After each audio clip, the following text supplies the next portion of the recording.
Hi, my name is David, and I'm one of the hosts for this fall's Midland County Treasure Hunt. This fall's hunt is going to take place on Saturday, October 8, 2022, and we'd love for you to participate in it. What I'd like to do right now in this video is walk you through the process of solving a puzzle to give you a sense for what kinds of puzzles there might be in this fall's hunt and the kind of thought process that you would need to go through to figure out what to do. Now, this is not, what I'm going to show you is not one of this fall's puzzles. It comes from 2011, the spring hunt in 2011. With the traveling trophy that goes to the winning team, there's also a huge bin of all of the previous puzzle hunts that have taken place in this Midland County Treasure Hunt thing, and we can draw back on those for reference, and this is one of those. So let me move my camera here. Come with me right here. This is an example of what you would find in one of the envelopes. So let's give the camera a second to focus on this here. It will. As you go from place to place, you're going to solve puzzles like this. And when you solve a puzzle, it will lead you to a certain location in the Midland County area. There we go. Now the camera's doing all right. I'll try to hold it still for you.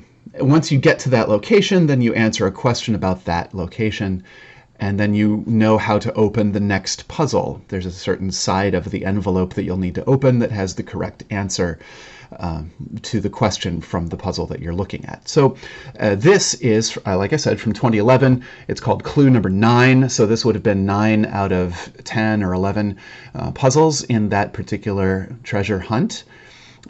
So you've just finished number 8, you've gotten to the location for number 8, you've answered the question, and you open this up. And let's see, there's a big grid of letters, there's a Far Side comic. All day long, a tough gang of astrophysicists would monopolize the telescope and intimidate the other researchers. So that's kind of funny. Doesn't seem to be anything too significant there. And then a bunch of words, a bunch of blanks at the bottom of the page, and then some maybe information that might be important in the box up here. Did you know that 1/12 of all people are Geminis? Such people find their fortunes in the planets and stars and are known for their innate ability to locate words, solve mazes, and do 2 things at once. Not only is it odd that they don't know the destination, they don't even know the question. So one of your first instincts in looking at a puzzle like this is to think, well, this might be a word search. You've probably solved word searches, your whole life. This is set up just like one. That seems reasonable to do. And if you look closely enough, you'll see things like, yeah, there's a Q there, and it spells quantum backwards. And sure enough, that's one of the words that you're looking for. Yeah, you might even see light year going diagonally up, and sure enough, that is a word here in the word search. This whole 2011 puzzle hunt was themed on stars and astronomy and different zodiac signs and different things like that. So that's why all of these words have to do with something in space. But there's something significant here that I want to point out, because this is crucial. We call this flavor text. This doesn't really have anything to do with the puzzle itself, but there are a couple of things to notice. The words odd and even are italicized. Not only is it odd that they don't know the destination, they don't even know the question. That's important. You're looking for a destination, and you're going to try to answer a question about that destination, and usually that's somewhere on the page, but there's no question about any destination here, so we really don't even know what to do. The only thing you know to do is to solve the word search, and so that's a good first step. So I won't go through the process of doing it, but here you are. I've solved it for you.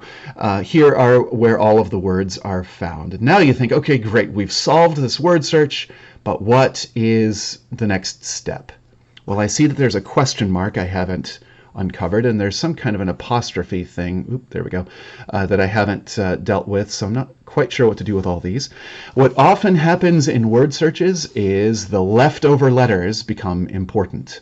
So you might look at the leftover letters. Y, W, O, H, U. Well, I see Y, O, U. That looks like the word U, but those are not all of the letters. Those are every other letter. Oh, but then you think, this is the aha moment that is common to all of these puzzles. Odd and even, if we were to designate all of the extra letters with numbers, or just count their spaces, the odd numbered letters would spell the word U. The even numbered letters would spell W-H-A-T. So what? That sounds like the beginning of a question. That's a good thing. So then you get to work on parsing out odds and evens. I've highlighted odds and circled evens, and sure enough, the odd spells the destination, the evens spell the question for that destination, and the odd highlighted letters spell out, you travel to Heaven's Elect Learning Center. And the evens spell out, the letters I've circled up here, what zodiac sign represented on playground? Question mark. So now you know what to do. You drive to Heaven's Elect Learning Center, which is a location in Midland, and then you find the zodiac sign that's represented on the playground, and it is Pisces, as it turns out.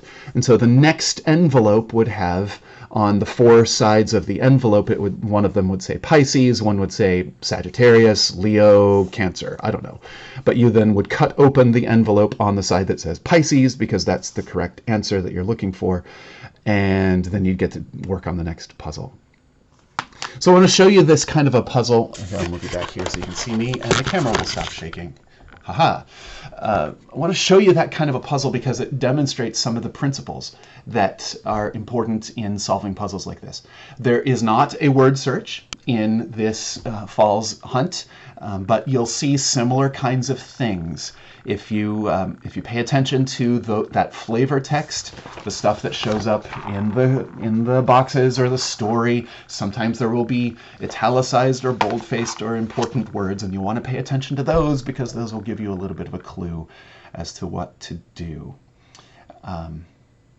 Yeah, so it's going to be a good time. It's going to be a lot of fun. Our theme this year for this Falls hunt is Star Trek. So there's a lot of Star Trek stuff going on in the different puzzles. You don't need to know anything specific about Star Trek. If you have one of these smartphones, you might be able to search a couple of answers that you might not know otherwise, but generally you don't need a whole lot of in-depth Star Trek knowledge. It's just going to be kind of the theme of the puzzles. It should be a fun time. Hope you can join us on October 8, 2022. Information about how to sign up you can find in a link in the description here on this video. Thanks so much, and we hope to see you there.